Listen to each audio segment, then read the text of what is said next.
Good morning students. तो आज हम शुरू कर रहे हैं अपना 4th बी का जो हमारा पोर्शन रह गया था उसको आज हम कंप्लीट करेंगे। 4th यूनिट आज यहाँ पर ख़त्म हो जाएगी। तो इससे पहले 4th बी में बेटे हमने क्या डिस्कस किया था? Average power, mean power of alternating EMF of current, वो अलग से डेरिवेशन किए थे। और उसके बाद हमने 4 डेरिवेशंस किए थे एक जैसे AC circuit containing resistance, inductor, capacitor, और फिर जिसमें तीनों लगे हुए थे कि क्या फेज डिफरेंस होता था। ठीक है। और फिर हमने नेक्स्ट लेक्चर में जो स्कैटर्ड टॉपिक्स थे, LC oscillations, Q factor, series resonance circuit, है ना, उनको डिस्कस किया था। तो आज जो हम करने जा रहे हैं वो है एवरेज पावर निकालेंगे हम सर्किट्स की, जिसमें सिर्फ रेजिस्टेंस लगा है, इंडक्टर लगा है, कैपेसिटर लगा है और फिर तीनों लगे हैं। तो सारे ये चारों डेरिवेशंस एग्जैक्टली एक जैसे हैं। तो आप ध्यान से देखें, एक दो करोगे तो उसके बाद सारे अपने आप आराम से इजीली हो जाएंगे। तो सबसे पहले हम बात करते हैं AC circuit containing average power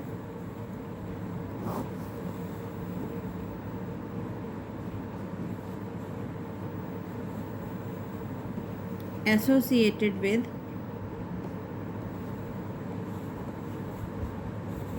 AC circuit containing resistance only, कि ऐसा एसी सर्किट जिसमें सिर्फ रेजिस्टेंस लगा होता है कितनी एवरेज पावर कंज्यूम करता है over the complete cycle of AC. ठीक है। तो इसमें देखो, आप याद है आपको एसी सर्किट था जिसमें सिर्फ रेजिस्टेंस लगा था। ऑल्टरनेटिंग ईएमएफ हमने अप्लाई करी थी, E is equal to E not sine omega T. और करंट के लिए बेटे आपके पास रिलेशन आया था I is equal to I not sine omega T. और वहाँ से हमने कंक्लूड किया था कि they are in same phase, कि ऐसा एसी सर्किट जिसमें सिर्फ इंडक्टर लगा होता है, current and voltage are in same phase. याद आ गया? ओके। अब देखो क्या होता है बेटे, डीसी सर्किट्स में जो पावर है it is defined as product of voltage and current. लेकिन एसी सर्किट में तो वोल्टेज और करंट चेंजेस कॉन्टीन्यूसली, तो पावर भी लगातार क्या होएगी? कॉन्टीन्यूसली चेंज होएगी। तो यहाँ पर हम डिफाइन करते हैं इंस्टेंटेनियस पावर, भाई किसी पर्टिकुलर टाइम की पावर, क्योंकि अलग अलग है पावर। तो इंस्टेंटेनियस पावर P होगी तो यही product of voltage and current, लेकिन it will be product of instantaneous voltage and instantaneous current. तो in AC circuit power is defined as E into I. ठीक है।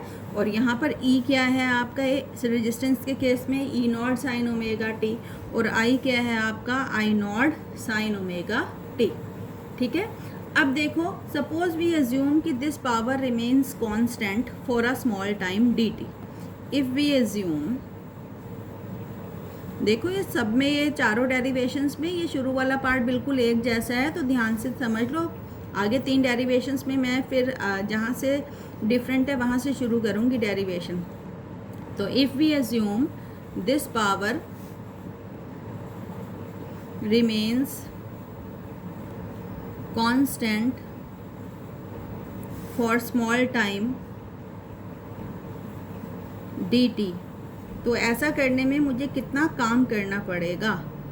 Then small amount of work done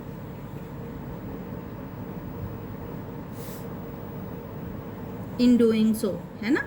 तो आपको याद है बेटे, power होता है rate of doing work, dw by dt। तो यहाँ से dw कितना आ जाएगा आपका? p into dt। तो यहाँ पे dw will be equal to p into dt। और p किसके इक्वल है? e into I. e किसके इक्वल है? ये, और I है ये। तो ये तो स्मॉल वर्क डन है। टोटल कितना करना पड़ेगा over the complete cycle? Total work done over the complete cycle,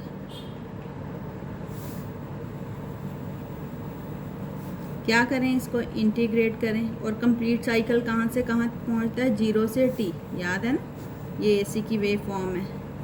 ये एक कंप्लीट साइकिल है। अगर यहाँ टाइम 0 है तो एक साइकिल पूरा होने में जो टाइम लगता है उसको कैपिटल T से डिनोट करते हैं।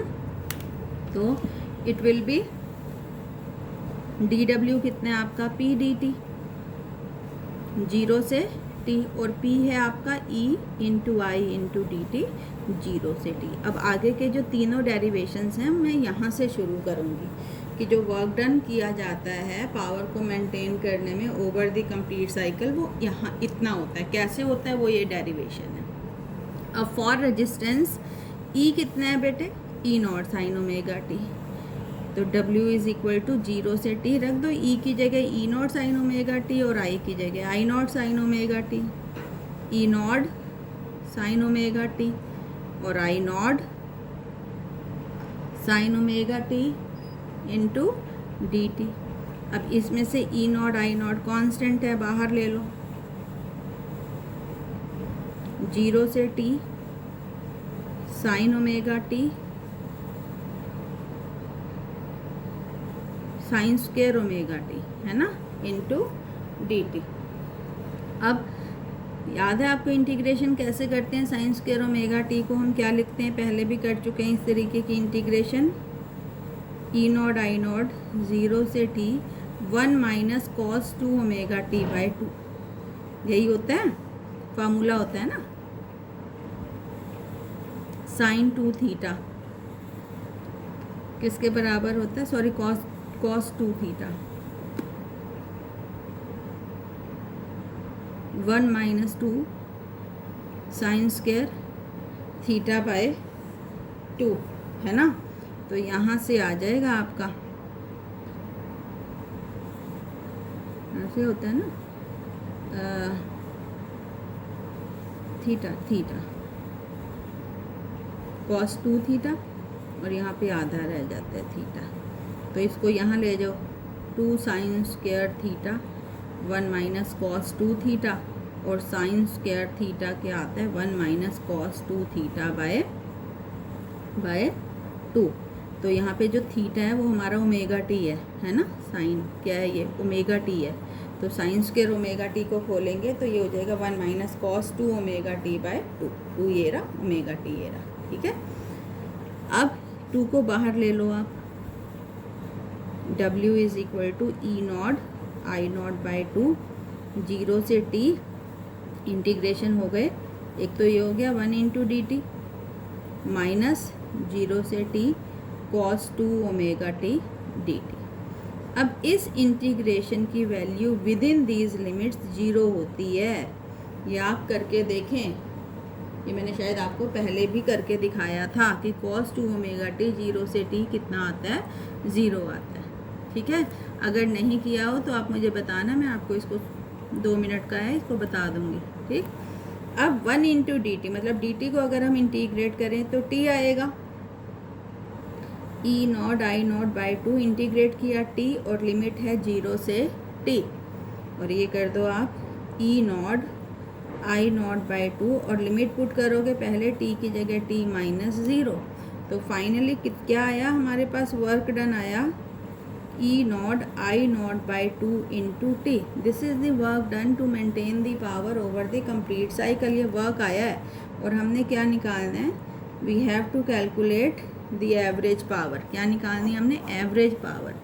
तो पावर क्या होती है, यहाँ से फिर देख लो, वर्क अपॉन टाइम, तो P is equal to W by T, और W आपने कितना निकाला, ये रहा E not I naught by 2 into T, ये हो गया W डिवाइडेड बाई टी, और T से T क्या हो गया आपका कैंसिल, और इसको E not I naught by 2 को लिखने का एक तरीका है E naught by root 2 into I naught by root 2। ऐसा क्यों लिखा हमने, याद है क्या होता था ई नॉट बाई रूट 2 या आई नॉट बाई रूट 2, बहुत इंपॉर्टेंट है ये होती है आरएमएस वैल्यू या इफेक्टिव वैल्यू या वर्चुअल वैल्यू ईएमएफ की, और ये होएगी करंट की।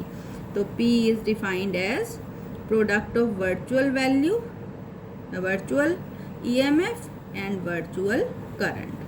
तो ऐसा एसी सर्किट जिसमें सिर्फ रेजिस्टेंस लगा होता है average power is defined as the product of virtual voltage and virtual current. Clear है बच्चों? तो this is the average power associated with resistance. अब हम आगे करते हैं average power associated with inductor. तो ये देखो, ये सारा तो सेम चलेगा। हम यहाँ से शुरू करेंगे कि टोटल वर्क डन जो होता है दैट इज इसके बराबर होता है, ठीक है। और अब ई और आई की जगह वो वैल्यूज पुट करेंगे जो इंडक्टर के केस में आई थी। क्लियर है? अच्छा, उससे पहले ये देख लो आप cos 2 ओमेगा टी का integration with in these limit zero कैसे है। ये हमने उस दिन किया था। ये आपका cos 2 omega t d t, 0 से t। cos को इंटीग्रेट करते हैं तो बेटे क्या आता है, sin 2 omega T by 2 omega आ जाएगा 0 से t, क्योंकि विद रिस्पेक्ट टू हम सिर्फ t इंटीग्रेट कर रहे हैं तो ये दोनों मल्टीपल बाहर कांस्टेंट होंगे। तो ये हो जाएगा 1/2 ओमेगा बेटे आपका कांस्टेंट है, लिमिट पुट कर दो। sin 2 ओमेगा t की जगह capital T minus sin 0, 1/2 omega sin 2 omega क्या होता है बेटे 2 pi by T into T, ये वाला minus sin 0। T and T cancel, क्या आ गया sin 4 पाई, क्या आ गया sin 4 पाई। तो ये हो गया आपका 1/2 omega sin 4 pi minus sin 0। sin 4 पाई कितना होता है, क्या वैल्यू होती है sin 4 पाई की 0 और sin 0 की 0, और ये कितना आ गया आपका 0। ठीक है, तो इस इंटीग्रल की value with in these limits क्या रहती है 0। अब इसको भूलना नहीं है। अब हम करेंगे average power associated with inductor. Average power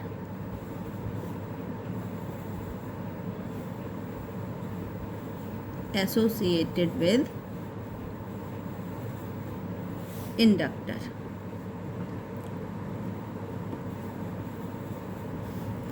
अब देखो, in AC circuit average work done over the complete cycle is defined as this. ये हमने पीछे डेरिवेशन में यहाँ तक किया था।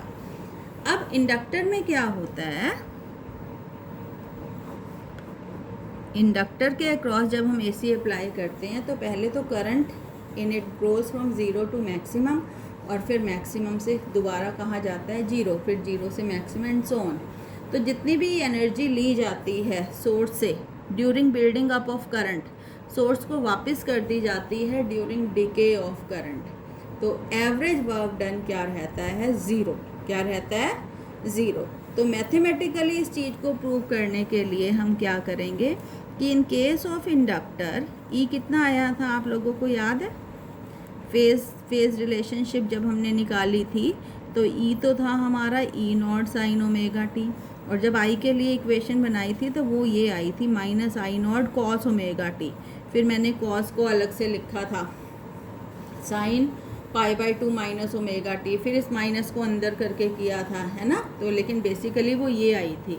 तो अब अगर हम इस इक्वेशन को यहाँ पुट कर दें, एक बार वो पुराना फेज रिलेशनशिप वाला रिवाइज कर लेना, E not sine omega T minus I not cos omega T into D T. ये हो गया W is equal to minus E not I nought बाहर ले लो बेटे, sine omega T into cos omega t d t 0 से t। अब कैसे करते हैं इसको इंटीग्रल, 2 से गुणा करते हैं, 2 से भाग। अब ये क्या बन गया 2 sign omega T cos omega T, क्या बना 2 साइन थीटा कॉस थीटा क्या होता है, बोलो, साइन 2 थीटा है ना, sine 2 omega T into D T ये होता है। अब अगर हम इसको क्या करें इंटीग्रेट करें विद इन दीज लिमिट्स, पीछे जो हमने किया था वो किसको किया था, cos 2 ओमेगा टी को किया था 0 से t के बीच में, तो क्या आया था 0 आई थी।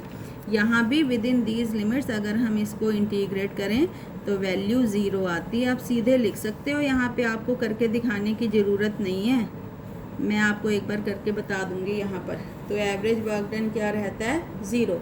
और अगर वर्क डन 0 रहता है तो पावर क्या है? W/T।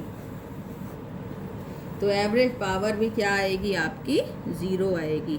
तो average power associated with inductor over the complete cycle of AC क्या आ गया? 0। फिर मैथमेटिकली भी 0 प्रूव कर दिया और थ्योरेटिकली भी बताया। अब एक बार ये इंटीग्रेशन और देख लो, आगे भी कहीं आएगा तो आपको पता हो कि 0 से T साइन 2ωt dt को इंटीग्रेट करना है, और मैं कह रही हूँ कि 0 आएगी। एग्ज़ाम में आप सीधे लिख सकते हो 0 आएगी। यहाँ देख लो 0 कैसे आएगी। साइन 2ωt को इंटीग्रेट करेंगे बेटे, माइनस कॉस 2ωt/2ω आएगा 0 से T। -1/2ω को बाहर ले लो, कॉस 2ωt 0 से T। लिमिट पुट करो अब T की जगह, -1/2ω कॉस 2ω की जगह पहले 2π/T कर दो और T की जगह T पुट कर दो, माइनस कॉस 0। तो ये आ जाएगा -1/2ω, T से T cancel, cos 4π minus cos 0। अब कॉस 4π की वैल्यू क्या होती है? 1। और कॉस 0 भी कितना होता है? 1। 1 - 1 कितना आएगा? 0। ठीक है, तो इस इंटीग्रल की वैल्यू भी क्या रहती है? 0।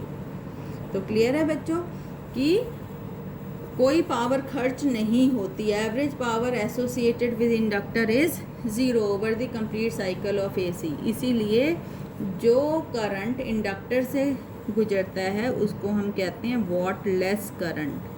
वॉट किसकी यूनिट थी? पावर की थी ना, या फिर इडले करंट। तो as the current through inductor consumes no power for its maintenance, so it is called wattless powerless current. ठीक है, तो अगर आपसे कोई पूछ ले what is wattless current, important है ये। तो current through inductor consumes no power for there, तो इसीलिए उसको हम क्या कहते हैं? Wattless current. ठीक है, ये आइडियल सिचुएशन है, आदर्शवादी। अदरवाइज पावर एसोसिएटेड रहती है, क्यों रहती है वो हम बात करेंगे, लेकिन आइडियली इट इज़ क्या रहती है? 0। ऐसे ही सेम जैसे इंडक्टर का था करेंगे हम कैपेसिटर का। Average power associated with capacitor same ऐसे ही है जैसे इंडक्टर का। देखो क्यों, कैपेसिटर के केस में अगर आपको याद हो, E जो था आपका E0 साइन ओमेगा टी था, और I आया था आपका I0 कॉस ओमेगा टी। बस ये फ़र्क था, यहाँ माइनस आया था और कैपेसिटर में क्या आया था? प्लस। तो जब हम वर्क डन निकालेंगे, E की जगह E0 और I की जगह क्या कर देंगे? I0 cos omega T. सिर्फ ये माइनस नहीं आएगा, माइनस नहीं आएगा तो इंटीग्रेशन यही बनेगा जिसकी वैल्यू क्या होती है? 0। तो W जो आएगा 0 से T EI dt। E है आपका E0 साइन ओमेगा टी और I है आपका I0 cos omega T dt 0 से T। और फाइनली ये बनेगा E0 I0/2 इंटीग्रल 0 से 2 साइन 2 ओमेगा टी dt। और ये मैंने आपको निकाल के दिखाया है कि इस इंटीग्रल की वैल्यू क्या रहती है? 0। तो अगर वर्क 0 आया है तो पावर भी कितनी आएगी? पावर होती है वर्क अपॉन टाइम, कितनी आएगी? 0। वैसे भी देख लो, जितनी भी चार्जिंग के दौरान एनर्जी ली जाती है, ऊर्जा खर्च होती है सोर्स से, वो वापस कर दी जाती है जब कैपेसिटर डिस्चार्ज होता है। तो एवरेज पावर इज़ क्या रहेगी? 0। और मैथमेटिकली भी average power associated with capacitor over the complete cycle of AC कितनी रहेगी? 0। क्लियर है? इम्पॉर्टेंट है बेटे ये डेरिवेशंस, ये पेपर में आते ही आते हैं, फेज रिलेशनशिप वाले और पावर वाले। अब हम बात करते हैं, ये बहुत इम्पॉर्टेंट है, मैं लिख भी रही हूँ इस पे, very important. Average power associated with RLC circuit. RLC मतलब जिसमें तीनों लगे थे। अब जिसमें तीनों लगे थे, आपको याद है हमने ऐसे वेक्टर्स फेज़र डायग्राम बना के सॉल्व किया था। ये आपका ई नॉड आया था, फाई आया था, ये एंगल, ये आपका करंट फेज़र था आई। मतलब जितना भी वोल्टेज है करंट उससे कितना पीछे था, फाई एंगल। सपोज आपकी voltage is given by the equation E nought sine omega T, तो current will be I nought, इससे कितना पीछे बनाना है मैंने, फाई, फाई बनाना है पीछे, sine omega T minus phi. ठीक है, तो RLC सर्किट में ई और आई इस तरीके से थे। और work done over the complete cycle कितना होता है, E इंटू आई इंटू डी टी, ऐसे निकाला है ना पीछे सब में। तो ये हो जाएगा आपका E इंटू आई। अब कर लो E इंटू आई। तो पहले हम E इंटू आई अलग से कर लेते हैं। ई आई विल बी, ई क्या है आपका, E nought sine omega T, और आई है आपका I nought sine omega T minus phi.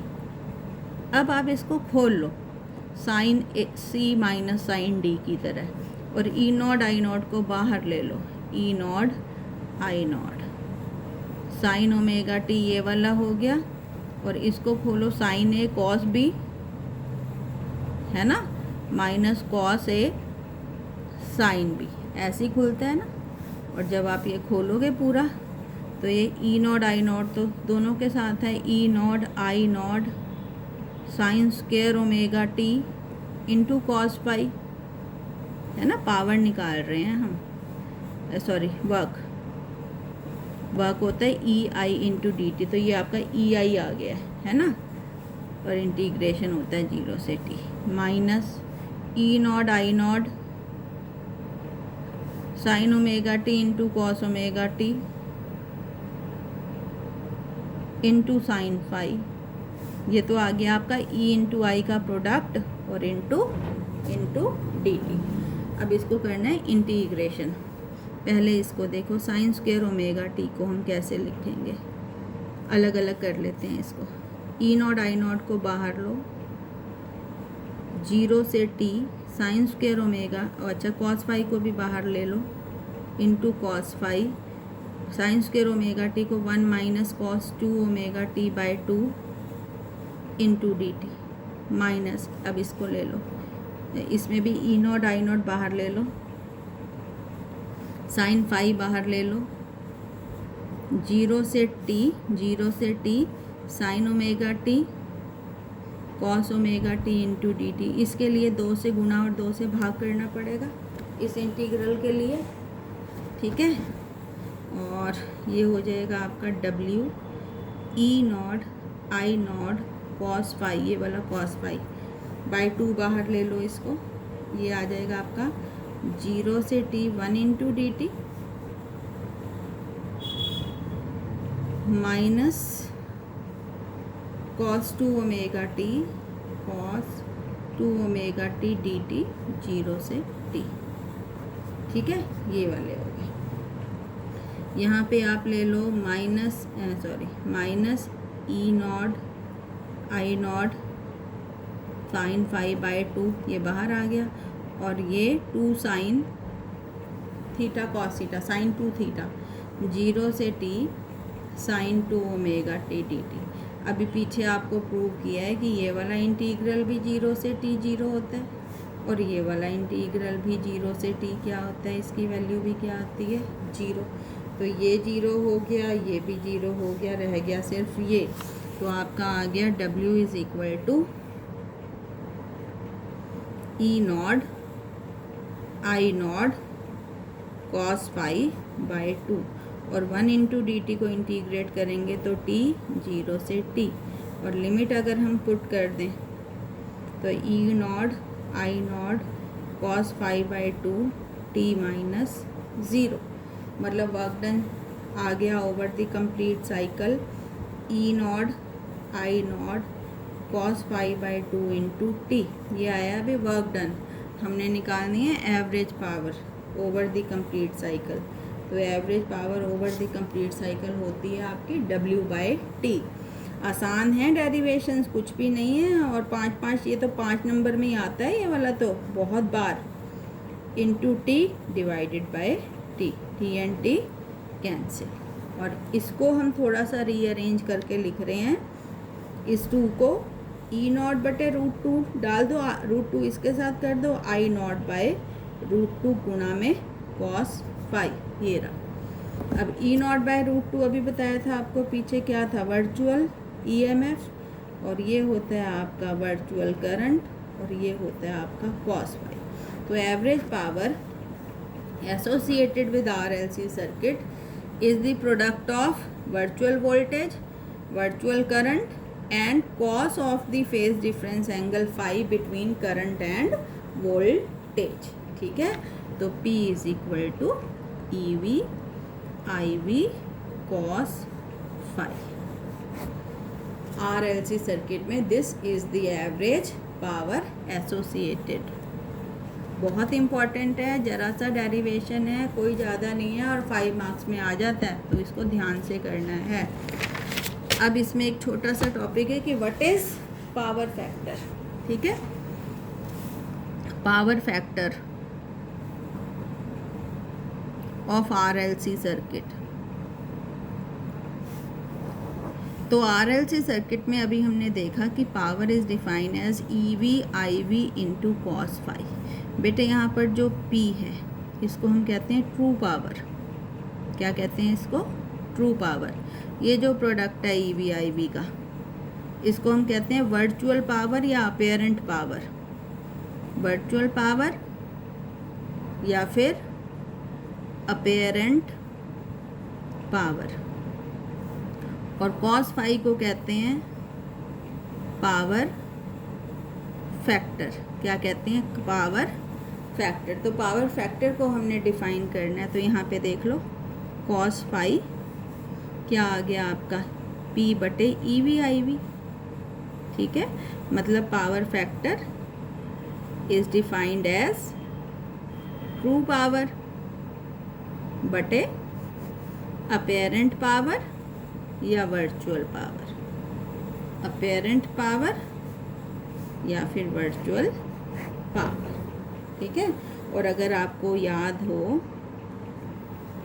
Impedance triangle से, याद है ये Z होता था किसके बराबर, R² plus XL minus XC का स्क्वायर।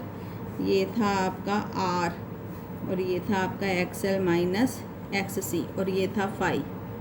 इसमें मुझे बताना cos phi किसके बराबर आएगा। cos phi होता है आधार बटा कर्ण R/Z। तो पावर फैक्टर इस तरीके से भी हम डिफाइन कर सकते हैं। ठीक है, XL माइनस XC का स्क्वायर। अब देखो रेजिस्टेंस के केस में कितना होता है फेज डिफरेंस वोल्टेज और करंट के बीच में, 0 डिग्री। रेजिस्टेंस में करंट और वोल्टेज सेम फेज में होते हैं। तो अगर phi 0 है तो cos phi कितना हो जाएगा, cos 0 होता है 1, मैक्सिमम है। In case of resistance power factor की वैल्यू, रेजिस्टेंस के केस में पावर फैक्टर की वैल्यू मैक्सिमम होती है, कितनी होती है, 1। और इन केस ऑफ इंडक्टर और कैपेसिटर कितना फेज डिफरेंस था, π/2 का था। वहाँ वोल्टेज π/2 आ गई थी, वहाँ करंट π/2 आ गया था, है ना, पर था π/2। तो पावर फैक्टर बताना कितना हो जाएगा, cos π/2 और cos π/2 क्या होता है, 0। तो power factor associated with inductor and capacitor 0 होता है। याद रखना बेटे, आता है ये ऑब्जेक्टिव में। ठीक है, एसोसिएटेड विद इंडक्टर क्या रहता है, पावर फैक्टर 0। ठीक है, क्लियर है। और एक फिर शॉर्ट नोट है कि what is ideal resistance, ideal inductor.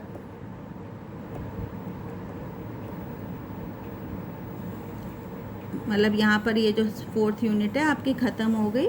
ये थ्योरेटिकल टॉपिक है, इनको आप पढ़ लेना नोट्स में से। Ideal inductor and ideal capacitor किसे कहते हैं। ठीक है, आइडियल इंडक्टर, आइडियल कैपेसिटर अगर हों तो एवरेज पावर जो होती है वो 0 होती है, लेकिन होते नहीं हैं। अब एक्चुअली इंडक्टर क्या है, कॉइल ही तो है, एक वायर है जिसको हमने ऐसे लपेट रखा है। तो L अगर है तो उस वायर को जिसको हमने लपेट रखा है उसका रेजिस्टेंस भी तो होगा। तो ये प्योर इंडक्टर नहीं है, it is the combination of inductor and resistance. Similarly capacitor को सर्किट में लगाने के लिए वायर की ज़रूरत पड़ती है, और इन वायर का रेजिस्टेंस भी आ गया फिर सर्किट में, C तो था ही। तो प्योर कैपेसिटर हो ही नहीं सकता, it is the combination of C and R। और ऐसे ही रेजिस्टेंस जो है वो एक वायर है, वायर में से जब करंट जाएगा तो उसके चारों ओर मैग्नेटिक फील्ड तो पैदा होगी, तो it will B combination of R and L। तो pure inductor, pure resistance, pure capacitor possible नहीं है, ठीक है। और फिर एक नोट है, एडवांटेज और disadvantage of DC and AC, ठीक है। एडवांटेज एंड डिसएडवांटेज ये आप नोट्स में से पढ़ लेना, AC और DC की क्या एडवांटेज और डिसएडवांटेज है। तो AC तो काफ़ी यूज़फुल है, हम इसको बहुत लंबी दूरियों तक पहुंचा सकते हैं, जबकि DC को पहुंचाना मुश्किल है ना। और DC जो है उसको ट्रांसमिट करने के लिए मोटी वायर चाहिए होती है, AC इसको पतली पतली वायर चाहिए होती हैं। तो ये मैंने उसमें नोट्स में लिखा हुआ है, उसमें से देख लीजिए। तो यहाँ पर बेटे ख़त्म होती है हमारी 4th यूनिट, और इस 4th यूनिट के B पार्ट का कंप्लीट टेस्ट जो है वो मैं लूँगी, आज क्या है, थर्सडे है, संडे को, ठीक है। संडे को कंप्लीट टेस्ट सिर्फ B पार्ट का रखेंगे, और इसके बाद हम शुरू करेंगे अपनी 5th यूनिट इलेक्ट्रोमैग्नेटिक वेव्स। आपका जो सिलेबस है बेटे ऑलमोस्ट 50% हो चुका है, आप रिवाइज़ करते रहिए। पीछे वाला सिलेबस जो क्विज़ आती है उसका सिलेबस ज़रूर रिवाइज़ किया करें, और क्विज़ में पार्टिसिपेट करें, ठीक है। तो सॉरी फॉर इनकन्वीनियंस कि ये लेक्चर थोड़ा सा टाइम लगा मुझे डालने में, स्कूल में थोड़ा बिज़ी थी मैं, तो कोशिश करूँगी आगे से, देखते हैं कैसे चलता है, ठीक है। Okay, thank you.